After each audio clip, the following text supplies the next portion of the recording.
Ongi etorriak aste honetako Gazteratu saiora. Gaur harreman sentimentalez eta hauek azken hamarkadetan izandako aldaketez hitz egingo dugu.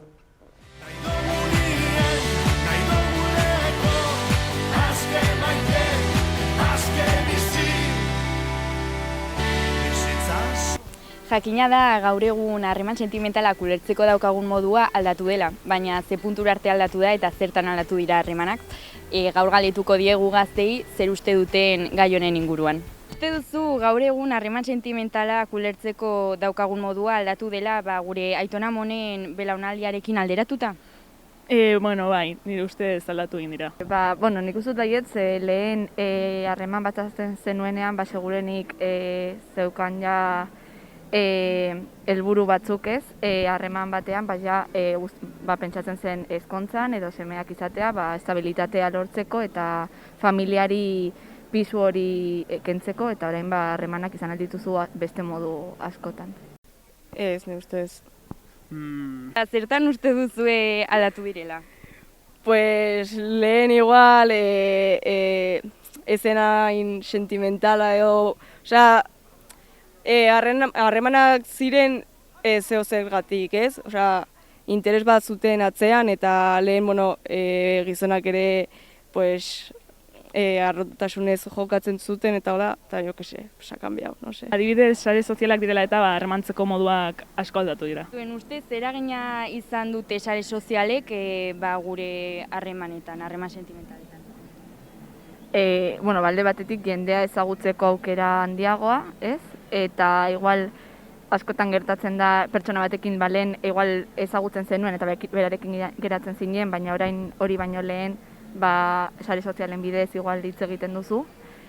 Eta gainera ere esperientziak eta igual harremanak ulertzeko moduak zabaldu direla, eta orduan nik igual bururatu elzaidan harreman mota bat edo ezakit horrela azaleratzen dira eta ez dira kanonikoak, ez?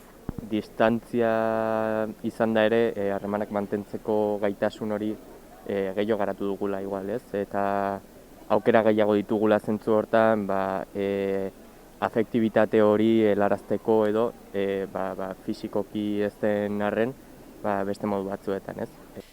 Pues onak eta txarrak, bi gauza gertatu dira.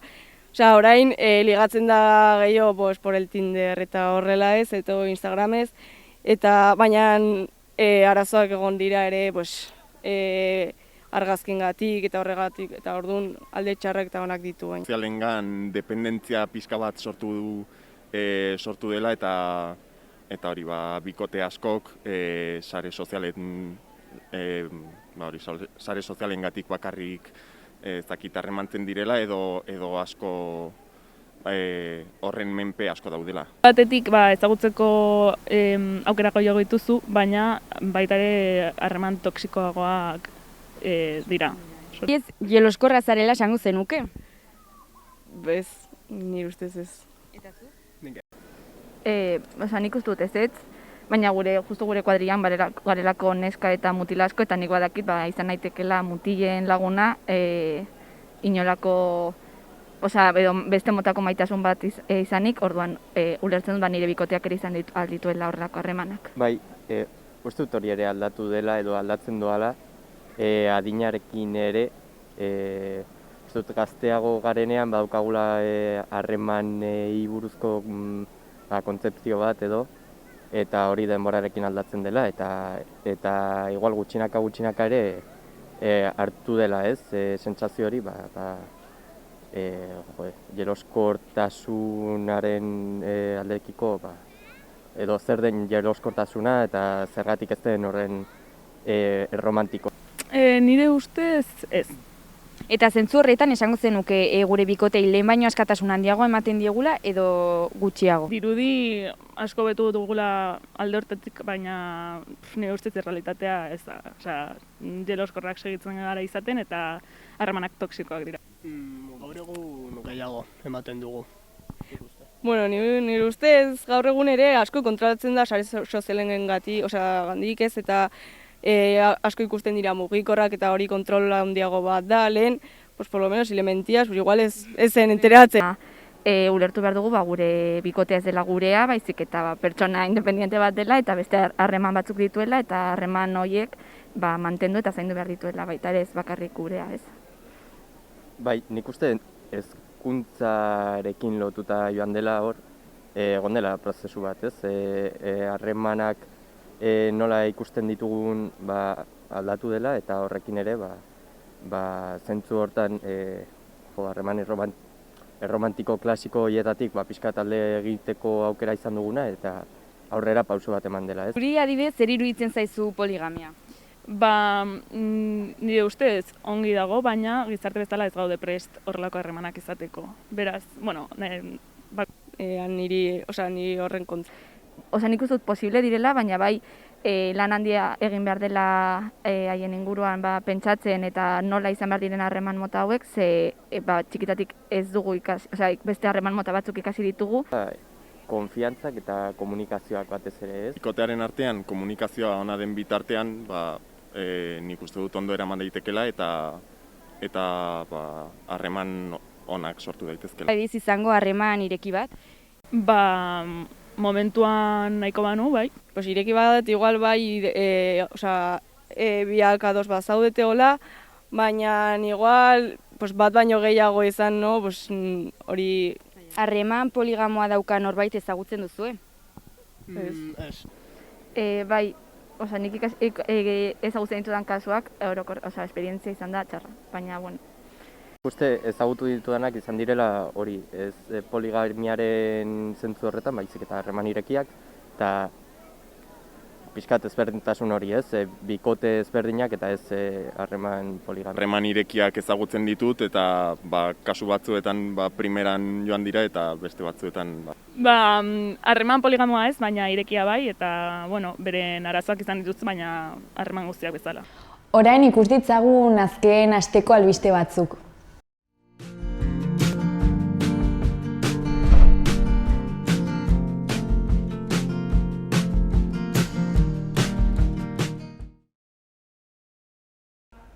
Amabigarren Gaztezulo bideolehiaketa martxan da. Iruñeko udalak espazio bat doan lagadio Nafarroako Gazteriaren Kontseiluari bere jarduerak egiteko. Ehundik gora ekitalitan bateratasuna aldarrikatu du Euskal Herria Baterak aberri egunean. Gaztezuloren aurtengo bideolehiaketarako lanak aurkezteko epea apirilaren 5ean hasi eta maiatzaren 21ean 12etan amaituko da. Irabazleak 1.200 euro irabaziko ditu. Edozein gaiari buruzko bideoa aurkeztu daiteke, beti ere aurten grabatuak, originalak eta argitaratu gabeak badira. 1 eta 3 minutu bitarteko iraupenekoa izan behar du. Ezinbestekoa da Gaztezulo paperezko aldizkaria, aldizkari digitala edo gaztezulo.eus webgunea azaltzea eta edukia euskarazkoa izatea. Bideo guztia jasotzean epaimaikideak izango diren Jon Plazaola aktoreak, Anira Zabal kazetariak eta Izaskun Arandia zinema ekoizleak lanak baloratu eta garaia jakinaraziko dituzte ekainean egingo den sari banaketan. Lehenengo postua lortzen duenak 1.200 euro irabaziko ditu. Bigarren postuan geratzen denak berriz 300 euro. Ikusleen saria Gaztezuloren webgunean jakinaraziko da maiatzaren 28ean 12etan, eta irabazleak Gaztezuloko hainbat produktu jasoko ditu sari moduan. Iruñeko udalak hitzarmen bat sinatu zuen pasaden astearte goizean Nafarroako Gazteriaren Kontseiluari Merkaderes kaleko 11. zenbakian bere jarduerak egiteko gune bat uzteko. Sinaduran Iruñeko alkate Enrique Maiak eta Kontseiluko lehendakari Juan Gutierrezek hartu zuten parte. Lokala dagoeneko prestatuta dago bulego gune gisa, eta Nafarroako Gazteriaren Kontseiluaren egoitzarako erabiliko da erakunde horren eskumenak eta eginkizunak garatzeko. Igiezinaren doako lagapenak 4 urteko indarraldia izango du, eta beste 4 urtez luzatu ahalko da aldeek hala adosten badute. Lagapen hori loturik dago Nafarroako gobernuak Iruñeko udalari Gazteriaren etxearen eraikinean Zangoza kaleko 30ean egiten dionarekin. Gazteriaren Kontseiluak 2017 arte izan zuen egoitza Gazteriaren etxean, baina ondoren Nafarroako Gazteriaren Institutuko bulegoetara joan zen Janguasi Miranda kalean. Gazteriaren etxeak udalari egin zion azken lagapena 2016 urtean jarritzen indarrean, eta 25 urterako ezarri zen. Zen igandean, eta Euskal Herria Batera plataformak 100 gora ekitaldi antolatu zituen bateratasuna aldarrikatzeko. Plataformak parte hartzaileei eskatu zien zorroztasun osoz betetzeko prebentzio arauak, distantzia eta musukoen erabilera zainduz. Euskal Herria batera herri ekinbideak ekitaldiak egin zituen igandean hiri auzo eta herri ezberdinetan aberri eguna ospatzeko. Ekinbidearekin bat egin zutenek 3 kanta abestu zituzten batasun keinu batean. Keinu bat batera izan zen Euskal Herria bateraren leloa, eta txoriak txori Gernikako arbola eta ikusimendizaleak kantatu zituzten bat bestearen atzean. Era berean, nazioarteko zenbait ordezkari politikok aberri egunaren harira bidalitako mezuak zabaldu zituzten. Aberri egunaren bezperan 4 mendi martxa egin zituen Ernai Gazte antolakundeak Gazteok independentzia izeneko egitasmoaren barruan. Goizeko 9:30 jarri zituzten topaketa guztiak. Zalduondon Araban Urbiara igotzeko, Arditurrin Gipuzkoan Bianditzera joateko, Santurtziko Kabizes plazan Bizkaian Seranteserako bidea hartzeko, eta Herriberri Nafarroan Tafallara arteko bidea egiteko.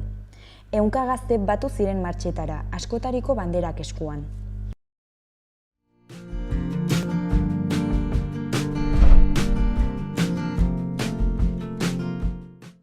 Bueno, kaixo Elena, zu psikologa zara eta gaur harreman toxikoen inguruan hitz egingo dugu gazteon arteko harreman sentimental toxikoen inguruan, ez?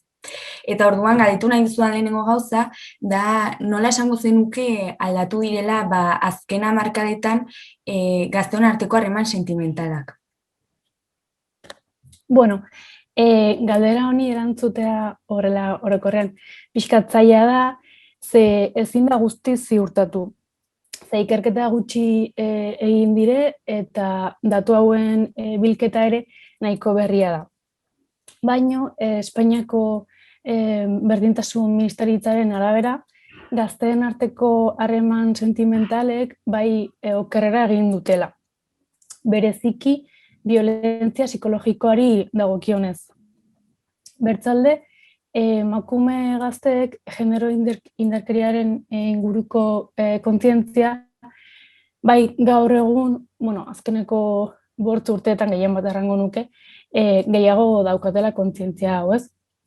Txikitatik edo nerabezarotik genero ikuspegiarekin bai bizi izan direlako, eta baita naturaltasunez kontatzen dutela beraien bizipenak edota heziketa afektibo-sexual handiagoa jaso izan dutela, ez? Orduan, violentzia ezaugarriak identifikatzen aldituzte errexago, ez? Baina bai erran nahiko nuke niretako hemen arriskua nerabezaroan dagoela bereziki ze bizipen falta bat daukate, ez? Orden hasten dira bizitzen eta esperientziak izaten, ez? Orduan, maitasun romantikoa idealizatzeko bai arrisku handiagoa daukatela, ez? Eta kontrola eta jeloskortasuna maitasunarekin ordezkatzeko arrisku gehiago. Orain jeloskortasunaren inguruan aritu zara, ikusi dugu baita aldaketa asko sare sozialek ekarri dituztela, ez? Askotan ikusten dugu bikote gazten artean bereziki, sare sozialek askotan arazoak sortzen dituztela jeloskortasuna, deskonfiantza eta mota hauetako arazoak, ez? Nola egin diezaiokegu aurre arazo horiei? Bai, sare sozialen erabilera desegokiak genero indarkeria gertatzeko arriskuak areagotzen ditu, ez? Nahi gabe, bertzeak kontrolatzera eramaten gaituelako eta jazarpen digitala ere bultzatzen duelako. Hau ez gertatzeko lanketa bat egin behar dela, ez? Nola, online eta offline munduan harremantzeko kode berdinak erabiliz, ez? Zertaz, onlineen pribatuaren, intimoaren eta publikoaren espazioak desagertu egiten dira, ez? Nola baitere. Beraz, bertzearekiko errespetua galtzen aldugu errexago. Bereziki lotxa galtzen da, ez? Eta ondorioz, sare soziala arma suntsitzaileak bihurtu daitezke, ez? Nire gustatzen zait adibide hau jartzea, ez? Imaginatu, bertzea seinalatzen duzunean, ez? 3 hatzek apuntatzen dute zuregana eta bateko bakarrik bertzearengana, ez? zuk egin duzu hau, edo ez didazu erran non egongo zinen eta zuregatik eskatuta egon naiz, ez? Orduan, honek zer nahi du, jeloskor jartzen zaituen horrek, hiru behatzek ez, zuri apuntatzen dutela beraz, zuk landu beharko dituzula, egora honek sorrazten dizkizun pentsamendu, jokabideak eta emozioak, ez? Eta bertzeari ez diozula minik egin behar edo ez diozula deus eskatu behar, ez? Orduan, zeintzuk esango zenituzke direla gazteok barneratuenak dauzkagun jarrera edo jokabide toksikoa gure artean?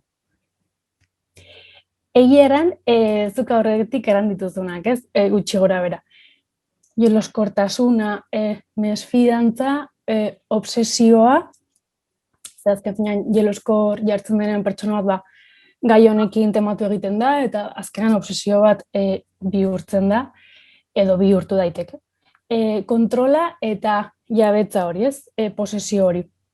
Orduan, hauek maitasun erromantikoaren sinesmenaren pean daude, ez? Eta ugarri hauek. Orduan, jeloskor jartzen denez bikotekidea, maite ideala erran nahi du, ez? Hoi haunitzetan entzun da. Eta hori badakigu mito bat dela, ez? Eta jeloskortasuna muturreraino eramaten bada, ezaugarri patologikoak hartzen dituela erraten dugu psikologoek, ez? Eta orduan, traizio posible baten zalantzagatik eutsi egiten da eta mantentzen da jeloskortasuna. Eta guztiok ezagutzen dugu harreman toksiko batean dagoen edo egon den pertsonaren bat, zoritxarrez, zergatik uste duzu edo esango zenuke dela hain ohikoa, horrelako kasuak ikustea? Arrazoi desberdinengatik, ez? Baino batetik, erran barra dago, gizarte patriarkatu batean bizi garelako, ez? Eta beraz, gizonezkoak emakumearekiko lehentasuna eta boterea daukalako, ez? Eta bertzetik erran barra dut ere bai, jendia ez delako psikologaren gana joaten. Egia da, gizarte patriarkatu batean, jada, ezalen baginen bizi, egoera hauek ez luketela zertan sortuko, ez? Baina, oraindik badaude eta orduan nik bai psikologaren gana joaten normalizatu nahi dut ze gertatzen da. Jendea psikologaren gana joaten den edo bikototerapia bat egiteko adibidez, berandu egitortzen dira. Ze bikote batean, nola bertze-harreman batean, liskarrak eta arazoak izatea, normala da, ez? Egunerokotasuna gertatzen dira. Baina hemen ze gertatzen da, terapian lantzen ditugu harremanaren barnean sufriarazten dioten egoerak, ez, zehazki. Eta orduan hauek lantzen badira ze normalean aholkoa izango zen. Zuk albalin baduzu, bikote harremanean egoera hauek landu ez eta aldatu, hori egin. Saiatu zela eta ez duzula lortu, orduan psikologaren gana jo, ez? Guk azken finean tresnak eta erremintak ditugu, egoera hauei aurre egiteko, eta ze gertatzen da, liskar baten aurrean behin da berriz errepikatzen bada eta behin da berriz errepikatzen balin bada, zerbait desberdina egin barra da. Eta ez badugu deus egiten, guk badakigu modu naturalean liskarra geroz eta handiago egingo dela eta iristen aldela momentu bat indarkerian bihurtzen aldela, ez? Eta orain esan dudan bezala, azkenean guztiok ezagutzen dugu horrelako kasuren bat, baina nola identifikatu daiteke harreman toksiko bat, kanpotik zein barrutik? Etengabe sumatzen balin baduzu zerbaitek ez duela funtzionatzen adibidez. Edo, erraten nuen bezala, eztabaidak eta gatazkak maiz baldin badaudez. Ez bazara zoriontsu sentitzen edo maitatua sentitzen. Maiz ere errudun sentitzen balin bazara. autoestimak bera egin balin badizu, edo zure ahotsa itzaltzen joan dela nabaritzen balin baduzu. Noski errespetu faltak balin badaude, baina horre gertatzen dena da ez garela kontziente. Normalean da dena normalizatzen hasten gara eta arrazoitzen, ez? Eta ere, bertzea lehenesten balin badugu, ez? Bertzearen nahiak edo beharrak, gureak baino aurretik. Deskalifikatzen badizu bertze pertsonak edo gutxiesten badizu baita ere. Eta ikusten balin baduzu zure bizitza beti bigarren plano batean dagoela, ez? Eta bertzearen bizitzaren inguruan biratzen duela zure bizi propioak, ez? Orduan, zer egin daiteke horrelako harremanak saihesteko? Nik errango nuke begiak irekitzea. Badakit arras zaila dela ze. Hemen zer gertatzen da, klaro, kontziente izateko, hasieran ez da hori ematen, ez? Hasiera batean zuk harreman bat hasten duzunean, ez duzu ikusten pertsona hori toksikoa denik, edo harremana toksikoa denik, ze hasieran polita da, edo ez, ona da, beti ere erakusten dugu, gure aurpegirik hoberena, ez? Baina hori ez da manipulatzeko, edo hori beti modu natural batean gertatzen da, ez? Hasiera batean, harreman batean sartzen garenean, maite mintzen gara, ez? Eta orduan, modu natural batean, harreman hori, pertsona hori gehien bat idealizatzen dugu. Baina hori ohikoa da eta normala da gainera. Burmuinaren erantzun bat da, erantzun biokimiko bat da, ez? Eta maite mintze horrek gutxi gora bera irauten du 9-18 hilabete. Eta orduan, denboraldi horretan, zaila da begiak irekitzea, ez? Zaila da, ze maite minuta gaude, ez? Baino gero maite mintze hori bukatzen da, ez? Eta bertze maitasun mota bat sortzen da, eta orduan hor erabakigarria izango da, zer egiten duten nik harremanarekin, ez? Jarraitzen dut, ongi nagoela harremanean, jarraitzen dut, ez da orduan maitasuna helduagoa bihurtuko da, lasaiagoa, desira gutxiagorekin, ze harremana pixka bat egonkorragoa egiten da, eta batzutan ere aspergarriagoa egiten da, ez? Orduan hori izango zen, momentu horretan pixka bat ikustea, ez? Nola nago ni eta horren arabera erabakiak hartzea. Gainera, asko ikusten den beste arazo bat, dea askotan horrelako jarrera toksikoak normalizatzeaz gain idealizatzen ditugula, ez? Nola egin dezakegu horrelako jarrerak idealizatzeari uzteko? Bai, sexuzko eta maitasunezko harremanak eraikuntza sozial baten ondorio dira, ez? Beraz, ikasiak dira. Gizartean maitasunaren inguruko sinesmen zaharkituak ikuspegi feministengatik ordezkatzekoa ezinbertzekoa da, ez? Feminismotik abiatzen bagara, gizonen eta emakumeen arteko egitazko berdintasunera iritsiko gara, ez? Eta orduan, hemen nahi dut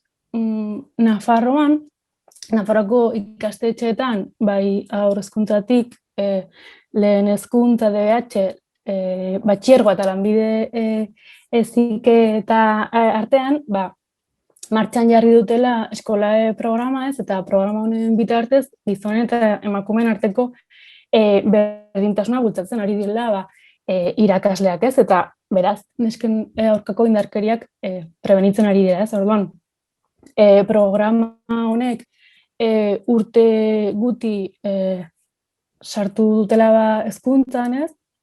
Nafarroako gobernuak sortu du, aditu desberdinekin, eta orduan bai, honen fruituak hemendik urte batzutara ikusiko dugula, beraz. Bueno, hori bai eran nahi nuen ez, eta ikuspegi feminista hori xurgatu behar dugula, eta nola nik liburu batzun referentzia aipatu nahiko nituzke, ze hemen zer gertatzen da. Gizarte matxista batean sortu garenez, ez, naiz eta gu orain feministak izan, nahi gabe ditugu ezaugarri batzuk agian gu ez garenak konstiente, baino oraindik matxistak dira, ez. Horregatik, ikastea, irakurtzea, begirada irekitzea, eta kanpoan eta ereduak ikustea ezin bertzekoa da, ez? Orduan, aipatuko ditut. Bat da, Eso no es amor, Marina Marroquiren liburua. Gero, Si es amor no duele, Pamela Palencianorena. Eta gero beste bat, Un cuento de empoderadas idiotizadas, Raquel Gorko-Lesena. Eta gero Andaluzian sortu dute baita ere app bat, gazteen genero indarkeriaren inguruan sentsibilizatzeko eta prebenitzeko baita ere. Izena du Detektamor. Orduan, baliabide hauek eman nahi nituen. Mila esker. Eta orain, behin ikusita zeintzuk dira harreman toxikoen pixka bat ezaugarriak, ez, zeintzuk esango zintuzke direla harreman sentimental osasuntsuen ezaugarriak? Bai, elkarrekiko errespetua, dudari gabe, ez. Elkar zaintzea, baita ere, harremanean segurtasuna eta lasaitasuna sentitzea, komunikatzerako orduan komunikazio baketsua izatea, ez, gauzak errateko modu egokia erabiltzea, eta bertzearen larruan jartzea. Negoziatzeko gaitasuna garatzea, ez, azken finean bi pertsona gara harremanean, bi edo hiru edo direnak, ez, baina. Eta azken finean nire eta bertzearen nahien artean oreka bat izan barra da. Hori da pixka bat jokua edo egin beharraren dantza, ez.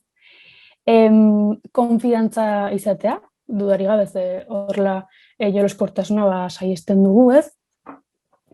Eta leialtasuna ere garrantzitsua da, hemen bikote bakoitzak erabakitzen du, ze kode izan nahi dituen bere harremanean, ez, baino leialtasuna bai egia da garrantzitsua dela ere. Bien artean maitasuna sentitzea eta zoriontsu egotea, pixka bat bikoteak bertzeari ekarpenak egitea, ez, bertzela, bakarrik gelditzen naiz, ez, ze bakarrik ere ongi nago. Bereziki erango nuke elkarrekikotasuna izatea, ez, eta bertzearekin partekatzea, dena, gure bizitza, ez. Eta ikusten baldin badugu gure bikotekideak garapenera eta hazkundera eramaten gaituela, ez, motibatzen gaituela, bultzada ematen aldigula, ez, baino ez gabezi bat dugulako, baizik eta gu ongi gaude bakarrik, ez, eta bikotekideak gehitzen digu, ez, gehitzen digu, izango zen. Eta, askatasuna sentitzen baldin badugu, bai harremanaren barnean, ez, nola harremanetik kanpo, ez, ni libreki mugitzen naizen, ez. Eta bukatu nahiko nuke erraten ere, azken finean, bikotekideak gure bide laguna izan barra duela, ez, gure bizitzan zehar akonpainatuko gaituela orduan, gure libreki eta askatasunez hartzen dugun erabakia izan barra da, ez? Ez da izan behar zerbait derrigortua edo inposatua, ez? Orduan, bai, bikotearen artean gehien bat, denbora luzez mantentzen denean, pertsona bakoitza aldatzen gaten da, ez? Eta orduan, ni aldatzen naizen bezala bertze aldatuko da. Orduan hemen, denbora pasa ahala, egin barra ditugu gure kodeak eta berriz ere errepasatu eta eraldatu edo berreraiki eta hori azken finean da harreman sentimental osasuntsu bat izatea. Ez, dena eztabaidatzea eta kontutan hartzea bertze pertsona. Eta ja amaitzeko, galdetu nahiko nizuke, horrelako harreman bat lortzeko, ez harreman osasuntsu bat, ze motatako lan individuala egin behar da edo gizarte mailan zelan egin behar da horrelako harremanak lortzeko?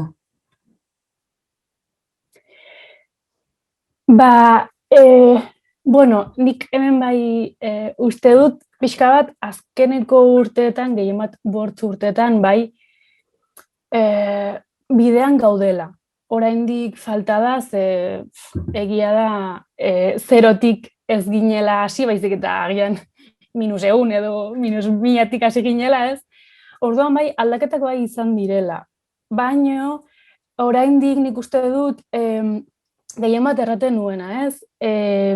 Irakurtzea eta kanpoan ereduak ikustea, nahi gabe, guk pentsatzen aldugu, hobetu ditugula gure harremanak edo gure ikuspegia gehiago ireki dugula, baino gero, adibidez nire kasuan, aurreko urtean lagun batzuekin solasean, batean kontuman nintzen eta erraten nuen, zergatik, azken nik barrenatu nuen, orai zut ongi gogoratzen zer zen, baina nik barrenatu nuen egoera bat, ez? Eta kontuman nintzen neskarentzat modu batean barrenatu neukala, ez? Eta mutikoarentzat bertze modu batean, eta azken finean hori da guk hausnartu beharra duguna, ez? Eta nik aurretik handu dana, ez? Gizarte matxista batean gu sortu gara. Eta gero, bertze gauzat erran nahi dizut, nik orain 33 urte ditut, ez? 33 egingo ditut aurtez. Eta ni konstiente naiz, adibidez, nerabezaroan nintzenean, edo orain nerabezaroan dauden pertsonak, ez duela zer ikusirik oraingoek, 1000 buelta ematen didaten eri nerabezaroarekin konparatuz. Ze garapen handia izan da, ez? Eta ikuspegi feminista hori txertatuagoa dago gizartean, orduan. Hori da errango nizukena, ez? Ikuspegi feminista hau barnatu behar dugula, ongi barnatu behar dugula, ez? Eta nik errango nuke, taula rasa baten moduan, gure burua ustu behar dugula, gure pentsamenduak eta bizipenak eta dana ustu behar ditugula, eta pixka bat zerotik hasi eta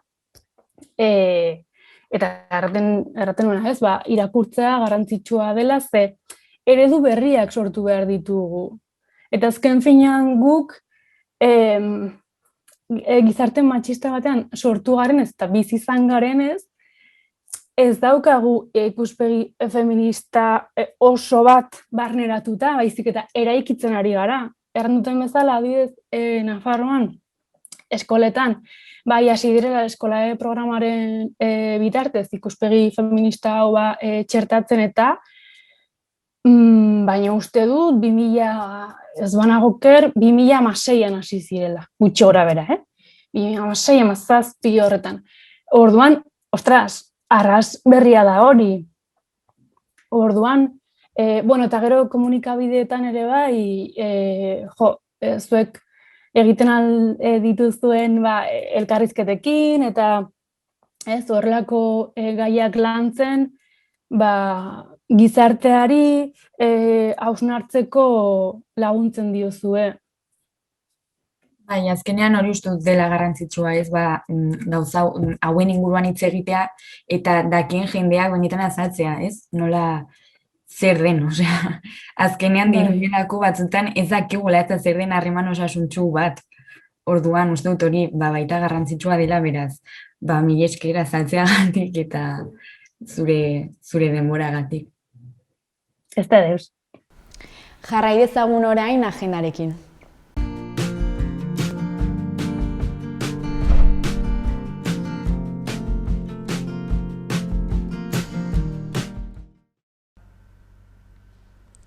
Asteazkenean moda jasangarriaren inguruko hitzaldia emango du Sandra Beltran komunikazioan adituak Kondestableko Zibi-boxean. Hitzaldia arratsaldeko 7etan izango da. Sarrera doan izango da eta aurretik izena eman behar da. Ostegunean, Melenas taldea kontzertua eskainiko du Gaiarre Antzokian arratsaldeko 7etan. Sarrerak 9 eta 18 euro bitarteko prezioa du. Ostiralean, Odolkiak Ordainetan eta Ieskide taldeek ere kontzertua eskainiko dute Totemaretoan.